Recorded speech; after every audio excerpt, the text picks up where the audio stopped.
Hello and welcome back to Yorkshire Railway and welcome back to another model railway review. Today we're going to be looking at something a little bit different and a little bit out of place within my sort of collection. But as you know, I don't really care what I run on my layouts, I just buy trains because I like them. So without further ado, we're going to be looking at this, which is a southern locomotive in the Merchant Navy class. So this is the early BR Merchant Navy in the East Asiatic Company livery in a lovely BR blue. So yeah, quite a nice looking model. So if you want to get one for yourself, the code is just there. So it is R3632 in the BR Merchant Navy class original, East Asiatic Company number 35024. Minimum radius is 438mm, which I believe is second, which is quite standard for a lot of Hornby steam locomotives. And of course it's DCC ready. And then we'll flip to the back. So if you want to read any information, it's all on the back there, so you can pause that now. And quick look at the artwork sketches. So as you can see, this is tooling from 2015. So it's coming up to a 10-year-old tooling. So yeah, be easy to see, you know, if this meets modern standards. But without further ado, let us get it out of the box. Now, this box does cling a little bit to the sleeve. There we go. So yeah, right off the bat, first impressions, it looks a gorgeous locomotive. I'm just going to pull it out of the sleeve. I'll pop it there just a second because there is a booklet in the bottom. So there we go. So we've got Merchant Navy class 462 steam tender locomotive, DCC ready, DCC fitted sound operating and maintenance instructions. So yeah, the general there, pretty standard stuff. We've got lubrication points, accessory bag, body removal on there as well, assembly. So yeah, it's running the sort of tender cable plug socket. We've got the closed coupling drawbar, and then the DCC socket is in the tender. And obviously it shows you how to remove the tender body there as well to fit that. And then we've just got the brake rods on the back and television suppression. Right, just says that TV remotes might affect the locomotive. Spare parts and service. Yeah, we don't really need to read any more of that. Let's take that over there. And let us have our first look at the locomotive. If I can get the plastic sleeve off, it's clinging again to this. So there we go. So first things first, we've got an accessories bag, which looks like we've got the cylinder drain cocks, some vacuum pipes, not really sure what they are, some steps maybe. Don't know if you can quite make that one out. If anyone can tell me what that piece is. There's two of those in there. And then we've got a NEM coupling as well for, I presume, the front, because that tends to be pretty standard with a lot of passenger locomotives. They don't tend to put them on the front. So, right. Ease it out of the foam. First impressions there. It's very heavy. I'll just stick that over there. So yeah, I think I'm going to need two hands to hold this, because yeah, the locomotive itself really weighty. There's some proper weight in there. Tender itself not too dissimilar. It is quite heavy, but not quite as heavy as the locomotive. So I don't think there's any die cast actually inside the tender. Yeah, it does feel like a plastic chassis on there. But yeah, looks an absolutely stunning piece of engineering, really. The one thing I love about these southern locomotives is the wheels itself. They're so unusual, and I think that was one thing that sort of drew me to this locomotive originally, was the wheel casting is just incredible. Interestingly, this has the brake rigging pre-connected, so that's quite interesting as well. It doesn't normally come like that on a lot of locomotives. Big cylinders there. Yep, the drawbars are great. Bogies again, you've got that same sort of wheel style, and then we've got the false pony truck as well. This lovely pipework that's been added and coloured in this lovely copper colour as well stands out really well against the body. It's quite cold here in the shed at the moment, so this is a etched metal nameplate. It feels just makes it look a lot more quality. So moving along to the front here, so you can see there's the running number there, 35024. We've got the lamp iron brackets on the front as well. Obviously the very interesting smoke deflectors, and the shape of the actual overall front of the locomotive is very, very unusual, but very, very sort of standard for this style. You know, they've got the Merchant Navy class, and then I think there's the Battle of Britain class as well that sort of adopts this style. Sprung metal buffers, and then we've got a hook for the couplings as well, but it doesn't look like any is being fitted there. On top of the locomotive, I'll just rearrange. We've got some metal safety valves there, plastic whistle by the looks of it, so a bit strange in choice for that, to have yeah, plastic whistle and metal safety valves. Yeah, just makes it look a little bit out of place, but yeah, very, very chunky chimney. One thing I'd probably say is if they do release this as a future release, they could probably fit the new smoke generator technology in there. Let's see. Yeah, we've got the opening vent, although it doesn't open very far. That's as far as I can get it. So yeah, bit of a shame. Let me just rearrange my hands because I really don't want to drop this on the floor. We'll spin it around and take a look at the tender. So yeah, looking at the tender, you've got a really, really nice BR logo, and I forgot to mention this obviously on the body, but you've got this lovely lining that follows the whole body of the locomotive, this double white stripe, very evocative of the British rail sort of era for the steam locos. Moving around the back, we've got sprung metal buffers on the back, and then you've got a lovely sort of slightly, I won't say it's kinematic, but it's on sort of springs, very good motion anyway on the NEM pocket there. Some lovely little steps that lead you up to these ladders that fit on the back as well, so I'll show you those now. And you can see the lamps that have been sort of picked out as well. It'd be great to have those one day. I mean, with the new technology that's coming out, if they could actually light up one day, that'd be fantastic. And obviously that leads onto the top of the tender. You've got the water filler cap here. Not really sure what these parts are here, but this looks like some kind of cylinders. They're very, very interesting. And then there is a very shallow, but oh, actually it's a removable coal load. So there we go, we'll get a better look at that. So that's the coal load, very, very small, but it does fit inside quite nicely. So you could always add some realistic coal in there on top of it should you wish. But as you can see from the front, it does poke out a little bit, so there is an opening.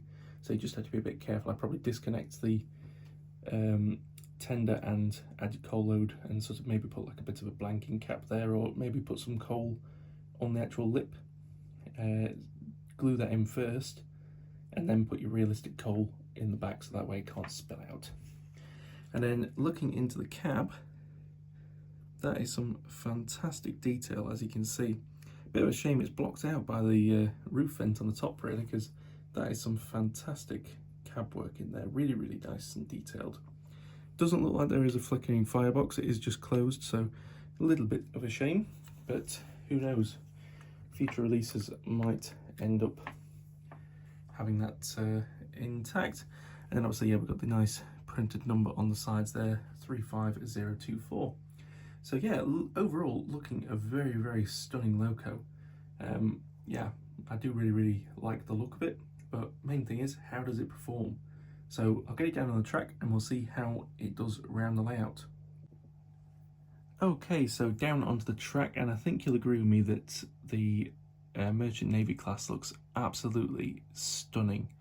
I mean, Bully definitely knew how to make a statement, you know, especially for like steam locomotives compared with the Gresleys and the Thompsons, sort of Pacifics that we're used to.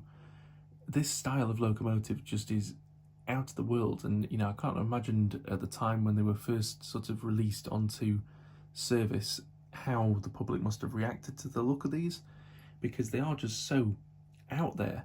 But I think they're fascinating. I really do love the sort of design. It is definitely a statement of the Southern Railway. So yeah, really do like the look of it. But in terms of performance, let's have a look and see how we go. So I'll just up the power a little bit in the forwards direction.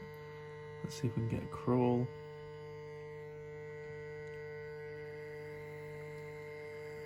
I think I upped it a bit too quick.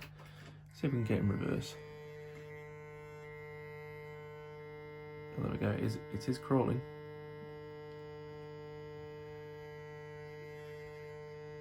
Ever so slowly. Just open it a little bit, but it is moving. That's very quite impressive. Of course, the buzzing noise is quite loud, but I know that is more down to my controller than I would say the locomotive, because pretty much every manufacturer that I use has this sort of hideous buzz sometimes.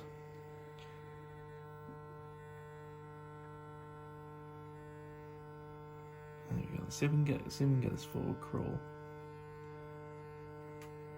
There we go. So yep, it is turning ever so slowly. Oh, so this is just on DC, so that is quite an impressive slow speed. And I don't know if you can hear that noise. This is one thing that my only sort of niggle I've had with this locomotive since I've had it. That I think there is a bearing or just an axle on the tender. It's definitely on the tender, but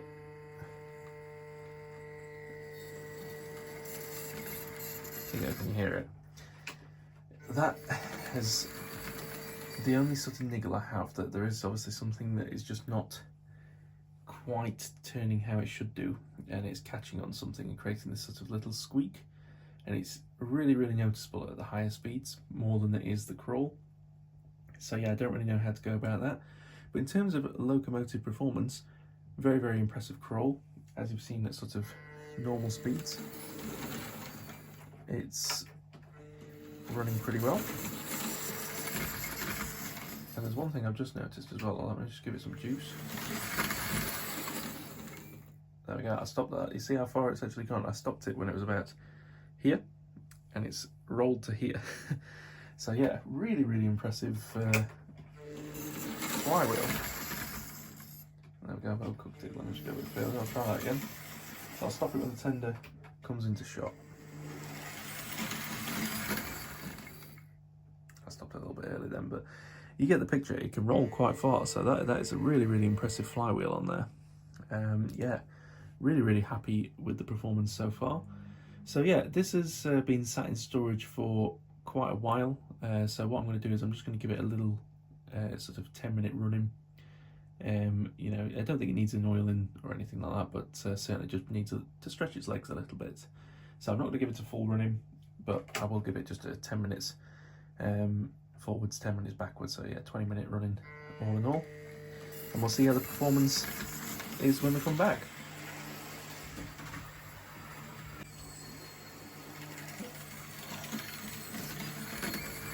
Okie dokie. So there we are, back from a little running, and let's see if that crawl has improved in any way.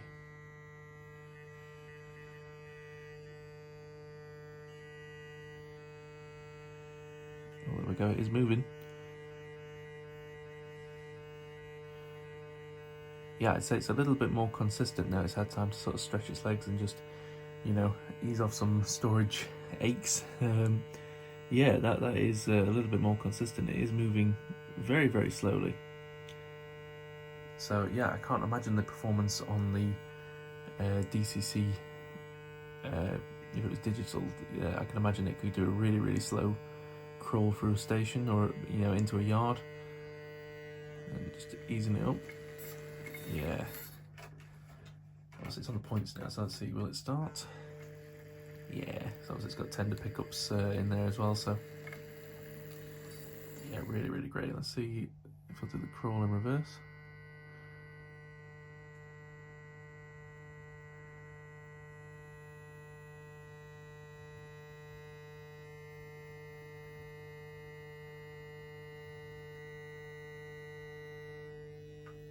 There we go, starting to move. What's that? That's about 30% that, so yeah, quite high to get it to crawl. I never sort of realised really, I thought it was a little bit lower, but 30% and it is starting to crawl, so yeah, not too bad, but yeah. I think I've just upped it a little bit more, but yeah, absolutely fantastic performance. It's just a shame about that tender squeal, but I think that is something I could sort out on my own. I'll just probably have to take the wheels off and just give them a little bit of oil, and that will sort that out. But anyway, let me get a rake of Southern Coaches dug out, and we'll send the lovely Merchant Navy class around the layout. And I'll also pick something to go on the middle line. I'm not really sure what I'm going to go for at the moment, because I don't own any other Southern locomotives, but you know, we'll find something probably, you know, equally sort of bizarre looking. I think that's probably the best way of going for it. But yeah, I'll find something. So I'll be back in a second. Okay, so we've got the Merchant Navy class on the track attached to a lovely rake of 4 Southern Region Malachite Green coaches. And on the inside line, I've chosen to run Smoky Joe. Yeah, pretty unusual, obviously, looking tank engine. You know, Smoky Joe's quite an icon, and I haven't had a good running session with him in quite some time. So yeah, I've put Smoky Joe with a small rake of open wagons. So we've got some coal wagons from Edinburgh and a northeastern brake van. So yeah, we'll send the Merchant Navy around the track at a nice speed. We'll get a look at those lovely Southern Region coaches. And then up juice for Smoky Joe.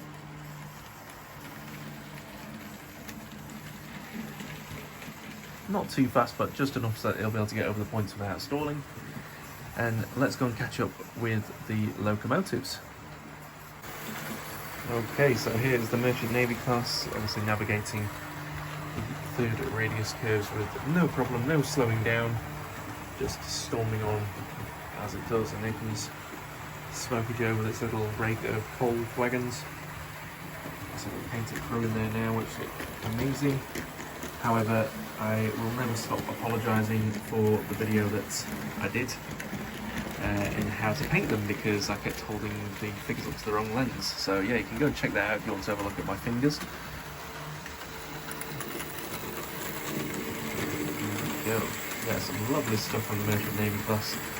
Absolutely fantastic. So I'll get some more running shots and then we'll have the ratings.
Okay, so time for some ratings. So this is for Hornby's Merchant Navy Class East Asiatic Company.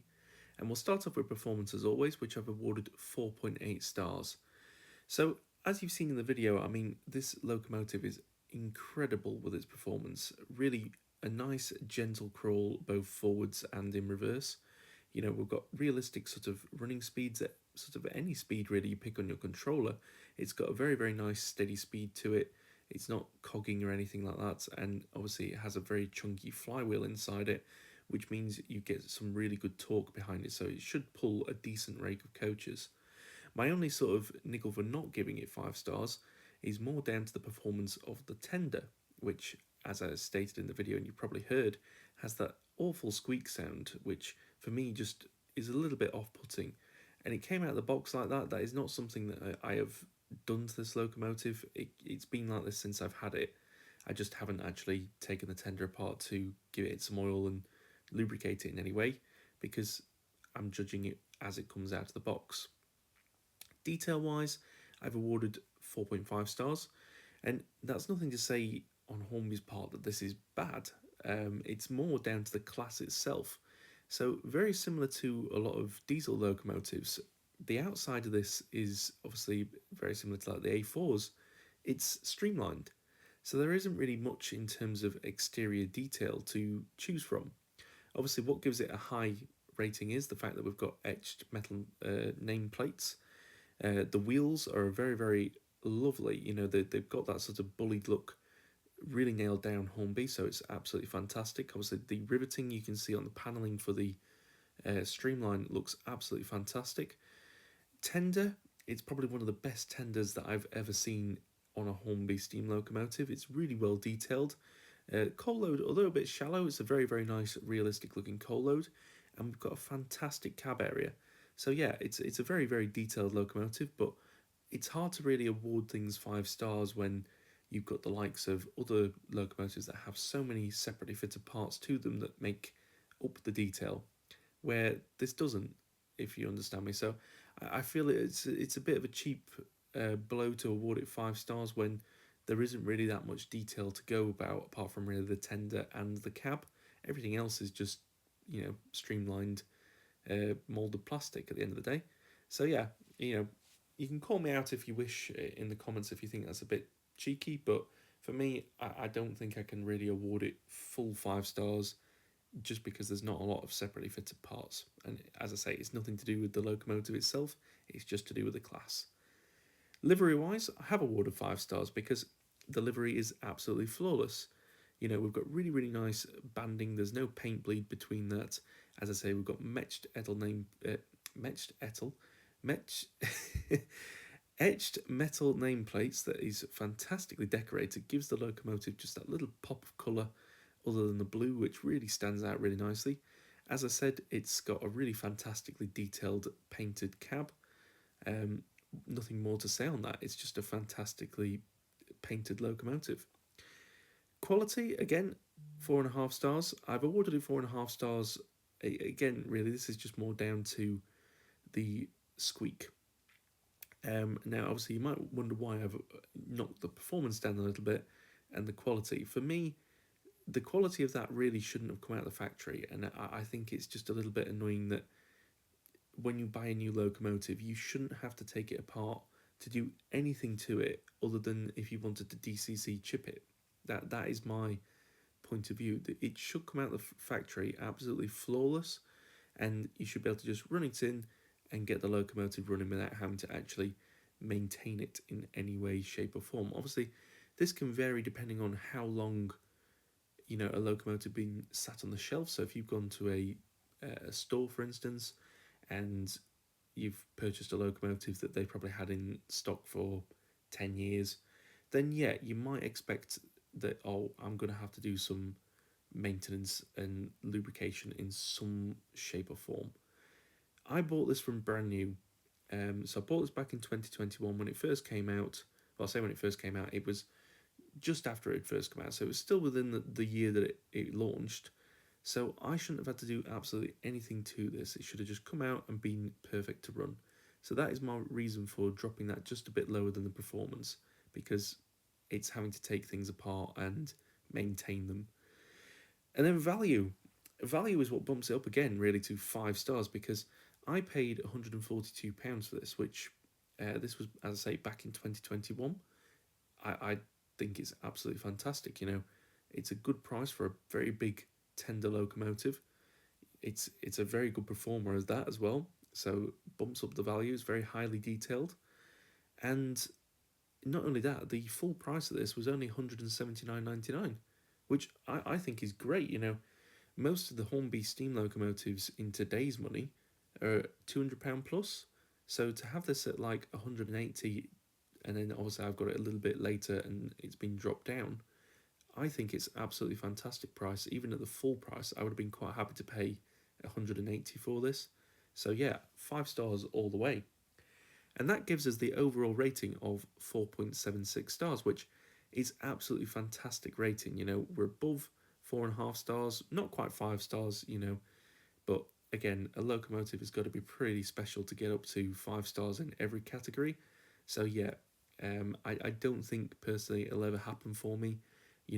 I've got to judge this unbiasedly and make sure that locomotives are showing their full potential. But yeah, I think Hornby can absolutely pat themselves on the back for this locomotive. It may be a nearly 20-year-old, nearly 10-year-old tooling. Sorry, not 20. It's a nearly 10-year-old tooling, but you'd hardly notice. It just looks like it's been tooled today. As I say, with some of the new features that are coming out, if it was to be relaunched again, I sort of would expect not necessarily the actual body shape to be tooled, but I would expect some more modern features. As I say, I think this would be a great candidate for the steam generator. It's got a nice chunky smoke box on there. Sorry, a chimney. God, I can't get my words out today. It's got a nice chunky chimney, which I think would be great to have the smoke generator technology in there, should there be enough space in the actual body of the locomotive. I think a firebox flicker would be absolutely fantastic. God, I really can't get my words out today.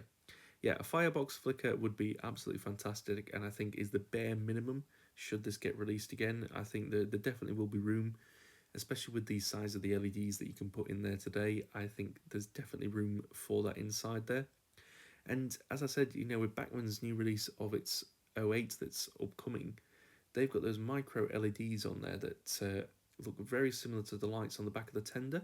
So I would at least, a firebox flicker is my sort of bare minimum.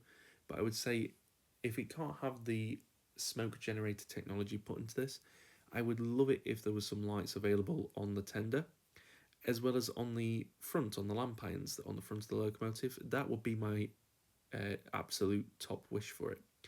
As well as obviously we could have the new drawbar, the Black 5 and was it the P2 has had. That's got the sort of more the connection in the actual drawbar rather than having the wires wrapped round. Those for me are sort of features that need to be added to a new release. As I say, the smoke generator is just a wishful thinking, but definitely it needs the lights on it as a bare minimum if it's to be released in the future, just to modernise it a little bit. But to me, I don't really think the bodywork needs any new tooling. I don't think the wheels need any new tooling. It's just those slight modern features that need adding to it, and I think that would make really the perfect Merchant Navy class. But anyway, let me know what you think in the comments down below. Do you think this rating is a little bit generous? Do you think it is spot on the money? Have you got one of these yourself? Do you have any issues with the tender making the squeak? I've sort of jokingly been saying to myself, it's almost like a steam locomotive has flange squeals. But